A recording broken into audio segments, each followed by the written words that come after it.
Mayo de 2024. El telescopio espacial de la NASA que vigila el Sol las 24 horas del día detecta algo inusual creciendo en su superficie.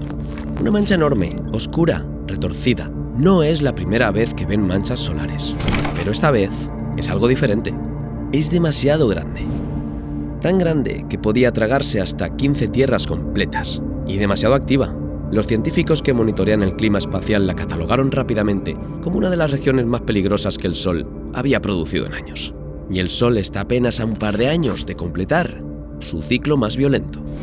Eso significa que en 2027 toda la energía que lleva años acumulándose podría liberarse de golpe. Y si esa energía apunta hacia la Tierra, las consecuencias son más cercanas de lo que crees. Tu móvil dejaría de tener señal, los aviones no sabrían dónde están, la luz de tu casa se apagaría y el agua dejaría de salir por el grifo. Y nadie podría decirte cuándo vuelve todo a la normalidad. Pero la reacción de la mayoría cuando escucha esto es siempre la misma. Eso no va a pasar. O, si fuera tan grave, saldría en las noticias. Pero esto no es ciencia ficción ni una teoría de internet. Es lo que los científicos de la NASA y las agencias espaciales más importantes del mundo llevan años advirtiendo. De hecho, pasó una vez antes.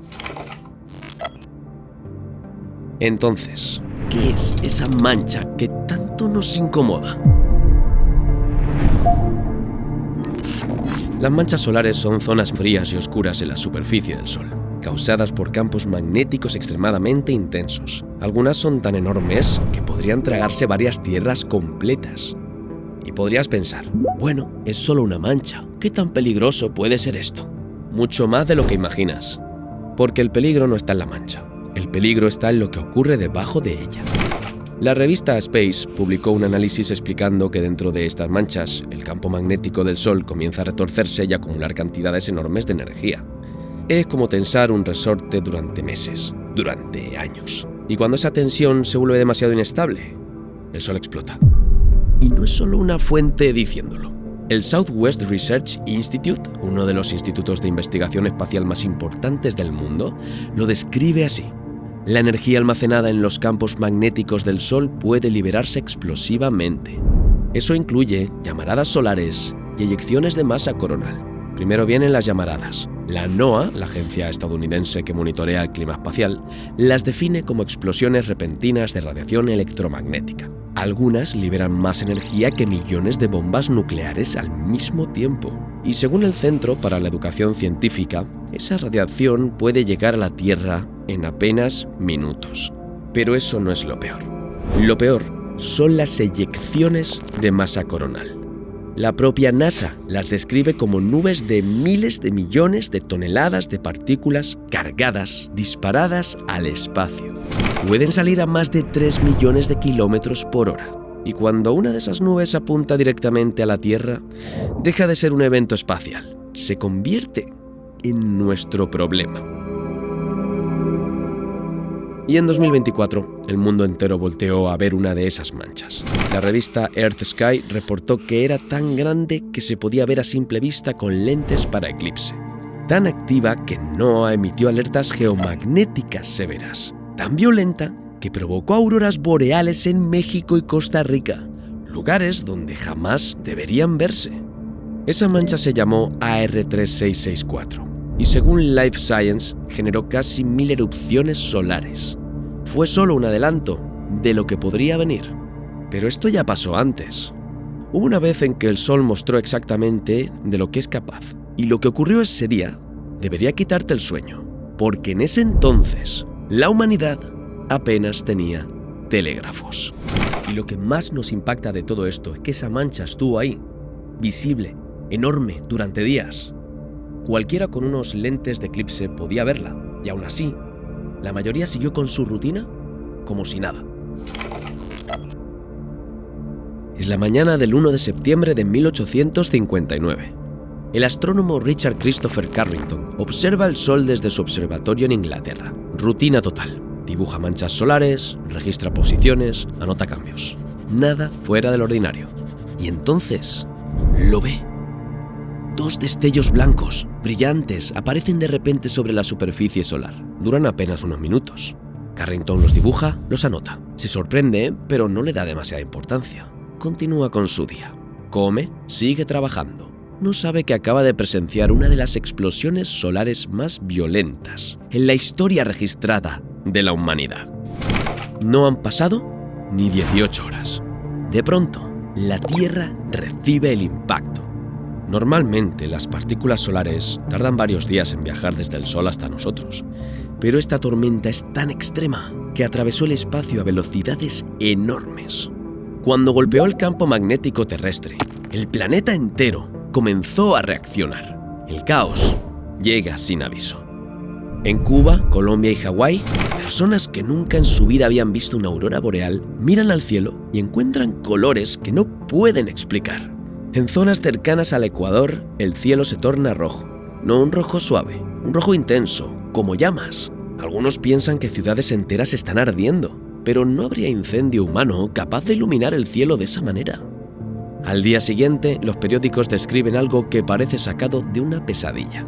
La luz era tan intensa que la gente podía leer en plena madrugada sin necesidad de lámparas. Pero el verdadero caos no estaba en el cielo. Los telégrafos se vuelven locos. En 1859, el telégrafo era el Internet del siglo XIX. Miles de kilómetros de cables recorriendo países enteros. Era la tecnología más avanzada del mundo. Y durante la tormenta, esos cables comenzaron a comportarse de forma aterradora. Las corrientes inducidas por la tormenta saturaron las líneas telegráficas. Operadores reportaron descargas eléctricas al tocar los equipos. Algunos recibieron chispazos en las manos y en la cara. En varias oficinas, el papel telegráfico comenzó a incendiarse de manera espontánea. Pero lo más perturbador, algunos sistemas siguieron funcionando incluso después de desconectar sus baterías. La electricidad no venía de ninguna fuente humana. Venía directamente del Sol, desde 150 millones de kilómetros de distancia. Y esto, que la Enciclopedia Británica documenta como el evento Carrington, ocurrió en un mundo que apenas comenzaba a usar electricidad. Ahora imagina lo mismo, pero en 2027, con satélites, internet, GPS, redes bancarias, hospitales digitales, aviones y comunicaciones militares. Todo dependiendo de la misma electricidad que el Sol puede interrumpir cuando quiera. Lo que más nos llama la atención es que en 1989 la gente vio el cielo rojo y pensó que algo se estaba incendiando.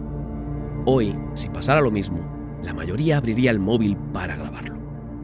Y el móvil no funcionaría. Ese sería el momento en que nos daríamos cuenta de que algo está muy mal. Todo esto no sucede de forma aleatoria. El Sol no tiene anomalías, no está enfermo. Lo que tiene son ciclos. La NASA lo explica así en su sitio oficial. La actividad del Sol aumenta y disminuye en un ciclo aproximado de 11 años. Durante el mínimo solar, las manchas son pocas y las erupciones son raras. Pero durante el máximo solar, el campo magnético se vuelve extremadamente inestable. Las líneas magnéticas se retuercen, se cruzan, acumulan tensión. Y cuando la tensión se libera, ya sabes lo que ocurre. Ahora la parte que lo cambia todo. La NOAA, en su centro de predicción del clima espacial, advierte que estamos cerca del máximo del ciclo solar 25. La UCAR, la Universidad Corporativa para la Investigación Atmosférica, confirma que el número de manchas solares aumenta cerca del máximo solar. AR3664 fue la señal de alarma. Alcanzó tamaños múltiples veces superiores al diámetro de la Tierra. Generó casi 1000 erupciones. Disparó tormentas geomagnéticas que produjeron auroras en latitudes donde nunca deberían verse. Y fue solo la primera señal. Luego llegaría la parte más peligrosa, la eyección de masa coronal. Cuando esa nube de plasma golpea el campo magnético terrestre, no golpea primero la superficie, golpea el escudo invisible que nos protege. La NASA explica que la magnetosfera terrestre normalmente desvía gran parte del viento solar, pero durante una tormenta extrema no puede con todo.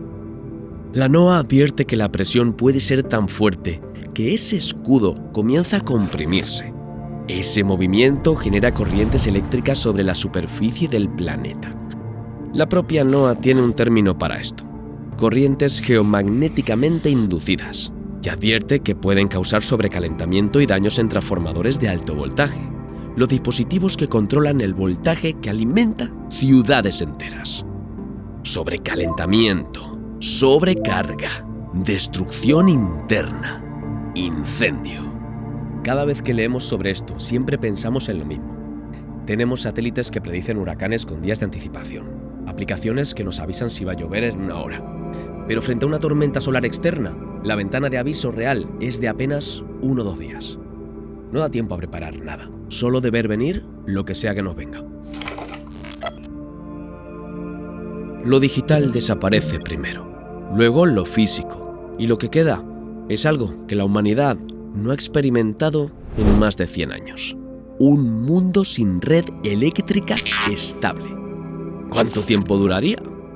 Nadie lo sabe con certeza, pero los expertos advierten que reconstruir una red eléctrica dañada a escala global no se mide en días ni en semanas, se mide en meses, en años. La ESA, la Agencia Espacial Europea, tiene documentado el impacto que el clima espacial extremo puede tener sobre infraestructura crítica. Y la conclusión es siempre la misma. Si algo así ocurrió en un mundo con telégrafos, nadie sabe con certeza cómo reaccionaría una civilización completamente digital frente a algo equivalente hoy.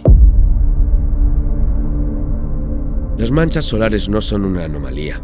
Son parte de un ciclo que el Sol repite constantemente.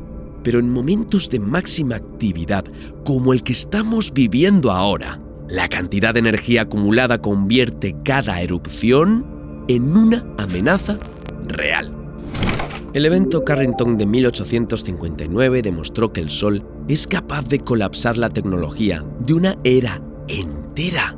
Lo perturbador es que estos fenómenos no pueden detenerse, no pueden predecirse con semanas de anticipación. Y las consecuencias para nuestra forma de vida digital podrían ser una catástrofe para la que, honestamente, no estamos listos.